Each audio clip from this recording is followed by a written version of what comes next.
दिवाली भारत का वर्ष का सबसे महत्वपूर्ण त्योहार है। अंधेरे पर प्रकाश की जीत, अज्ञान पर ज्ञान और बुराई पर अच्छाई की जीत का जश्न मनाने का समय। भारत भर में विभिन्न धर्मों के 1 अरब से अधिक लोगों और इसके प्रवासी लोगों के बीच व्यापक रूप से मनाया जाता है। दिवाली के 5 दिन प्रार्थना, दावतों, आतिशबाजी, पारिवारिक समारोहों और धर्मार्थ दान द्वारा चिन्हित होते हैं। कुछ के लिए दिवाली एक नए साल की शुरुआत भी है, लेकिन दिवाली को शायद रोशनी के त्योहार के रूप में जाना जाता है। संस्कृत दीपावली से व्युत्पन्न, जिसका अर्थ है रोशनी की पंक्ति। दिवाली चमकीले जलते हुए मिट्टी के दियों के लिए जानी जाती है, जो उत्सव मनाने वाले अपने घरों के बाहर लाइन में लगते हैं। इस त्योहार की तिथियां हिंदू चंद्र कैलेंडर पर आधारित होती हैं, जो हर महीने चंद्रमा को पृथ्वी की कक्षा में ले जाने के समय को चिन्हित करता है। अश्विन और कार्तिका के हिंदू महीनों के बीच अमावस्या के आगमन से ठीक पहले दिवाली शुरू होती है, जो आमतौर पर ग्रेगोरियन कैलेंडर के अक्टूबर या नवंबर में आती है। 2021 में दिवाली 2 नवंबर से शुरू होती है और इसका सबसे महत्वपूर्ण त्योहार दिन 4 नवंबर को होगा। दिवाली इतनी व्यापक रूप से मनाई जाती है, यह हिंदुओं के लिए एक महत्वपूर्ण धार्मिक त्योहार है, लेकिन जैन, सिख और बौद्धों के बीच भी मनाया जाता है। इसकी कोई एक मूल कहानी नहीं है, लेकिन जब छुट्टी के पीछे प्रत्येक धर्म का अपना ऐतिहासिक आख्यान होता है, तो वे सभी अंततः बुराई पर अच्छाई की जीत का प्रतिनिधित्व करते हैं। अकेले हिंदू धर्म में, जिसे दुनिया का सबसे पुराना जीवित धर्म माना जाता है, दूसरी सहस्राब्दी ईसा पूर्व की है। दिवाली की कहानी के कई संस्करण हैं, जो भौगोलिक समुदायों में भिन्न हैं। हालांकि ये सभी पुरुषों द्वारा जीती गई जीत की महाकाव्य कथाएं हैं, जिन्हें हिंदू भगवान विष्णु का अवतार माना जाता था, जिन्हें ब्रह्मांड के निर्वाहक के रूप में माना जाता था और जिनकी भूमिका मुसीबत के समय में अच्छे और बुरे के संतुलन को बहाल करना है। उत्तर भारत में दिवाली अपनी दुष्ट सौतेली माँ की साजिश के कारण 14 साल के वनवास के बाद अयोध्या शहर में राजकुमार राम की विजय वापसी की याद दिलाती है और उनकी पत्नी सीता के एक वीर बचाव के बाद देवी लक्ष्मी का अवतार, जिनका अपहरण कर लिया गया था प्रतिद्वंद्वी राजा रावण द्वारा। दक्षिण भारत में इस बीच दिवाली राक्षस राजा नरकासुर पर भगवान कृष्ण की जीत का सम्मान करती है, जिन्होंने अपने महल में 16,000 महिलाओं को कैद किया था और अपने किसी भी विषय को कठोर दंड दिया था, जिन्होंने उसके खिलाफ खड़े होने की हिम्मत की थी। और पश्चिमी भारत में त्योहार विष्णु के राजा बलि के निर्वासन का जश्न मनाता है, जिसकी अपार शक्ति देवताओं के लिए खतरा बन गई थी। सिख, जैन और बौद्ध भारत में 3 अल्पसंख्यक धर्मों की अपनी दिवाली की कहानियां हैं। सिखों के लिए, जिनका धर्म 15वीं शताब्दी के अंत में हिंदू धर्म के भीतर एक आंदोलन के रूप में उभरा, जो विशेष रूप से विष्णु को समर्पित है।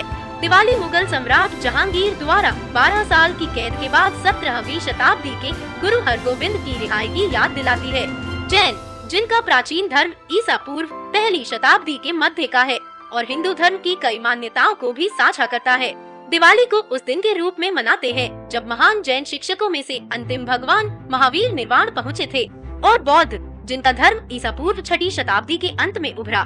कुछ लोग इसे हिंदू धर्म की प्रतिक्रिया के रूप में वर्णित करते हैं, इसे उस दिन के रूप में मनाते हैं जब 3री शताब्दी ईसा पूर्व में शासन करने वाले हिंदू सम्राट अशोक ने बौद्ध धर्म अपना लिया था।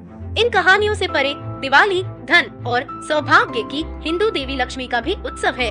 भारत के प्रारंभिक कृषि समाज में दिवाली सर्दियों से पहले आखिरी फसल के साथ मेल खाती थी, लक्ष्मी के लिए अच्छे भाग्य के लिए प्रार्थना करने का समय।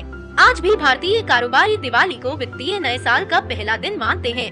दिवाली कैसे मनाई जाती है? जिस तरह दिवाली की किंवदंतियां एक क्षेत्र से दूसरे क्षेत्र में भिन्न होती हैं, उसी तरह छुट्टी की रस्में भी है। हालांकि जो सबसे आम है वह है मिठाइयों की प्रचुरता, पारिवारिक सभाएं और मिट्टी के दियों का प्रकाश, जो आंतरिक प्रकाश का प्रतीक है, जो प्रत्येक घर को आध्यात्मिक अंधकार से बचाता है। लेकिन आमतौर पर दिवाली के 5 दिनों में से प्रत्येक का अपना महत्व होता है। दिवाली के पहले दिन लोग देवी लक्ष्मी से प्रार्थना करते हैं, मिठाइयाँ बनाते हैं और अपने घरों को साफ करते हैं, जिसे वे अगले दिन दीपों और रंगोली से सजाते हैं, जो रंगीन रेत, पाउडर, चावल या फूलों की पंखुड़ियों से फर्श पर बने होते हैं। दिवाली का तीसरा दिन इसका सबसे महत्वपूर्ण दिन है। इस दिन लोग लक्ष्मी का सम्मान करने के लिए मंदिर जा सकते हैं या दोस्तों और परिवार के साथ दावतों और आतिशबाजी के लिए इकट्ठा हो सकते हैं। भक्तों ने एक दिन पहले प्रदर्शित दीपों को भी जलाया। कई जश्न मनाने वालों के लिए दिवाली का चौथा दिन नए साल का प्रतीक है और उपहारों और शुभकामनाओं के आदान प्रदान का समय है। अंत में 5वां दिन आमतौर पर अपने भाई बहनों को सम्मानित करने का दिन होता है। इन वर्षों में दिवाली भारत का सबसे बड़ा छुट्टियों का मौसम बन गया है। संयुक्त राज्य अमेरिका में थैंक्सगिविंग या क्रिसमस के मुकाबले खरीदार भारत भर में बिक्री और समुदायों का लाभ उठाते हैं और इसके प्रवासी छोटे मेलों की मेजबानी करते हैं। आतिशबाजी भी समारोह का एक प्रमुख हिस्सा है, विशेष रूप से नई दिल्ली में, जहां शहर के कुख्यात खराब प्रदूषण में स्पाइक्स पैदा करने के लिए अक्सर उनकी आलोचना की जाती है। इस साल हालांकि कोरोना वायरस महामारी इन समारोहों को जारी रखे हुए है। कुछ मंदिर ऑनलाइन सेवाओं की स्ट्रीमिंग करेंगे, जबकि पारिवारिक समारोह सामान्य से अधिक अंतरंग होंगे यदि वे होते हैं। इस बीच नई दिल्ली ने मानव श्वसन प्रणाली पर वायु प्रदूषण के हानिकारक प्रभाव को कम करने की उम्मीद में इस वर्ष एक बार फिर पटाखों के उपयोग पर प्रतिबंध लगा दिया है, जो विशेष रूप से महामारी के दौरान कमजोर होते हैं। जबकि कोरोना वायरस द्वारा डाली गई छाया इस छुट्टी को चिन्हित करने वालों में से कई के लिए एक बिटरवेट दिवाली बना देगी। वे छुट्टी की भावना से आराम प्राप्त करने में सक्षम हो सकते हैं, यह विश्वास की अंततः प्रकाश अंधेरे पर विजय प्राप्त करेगा।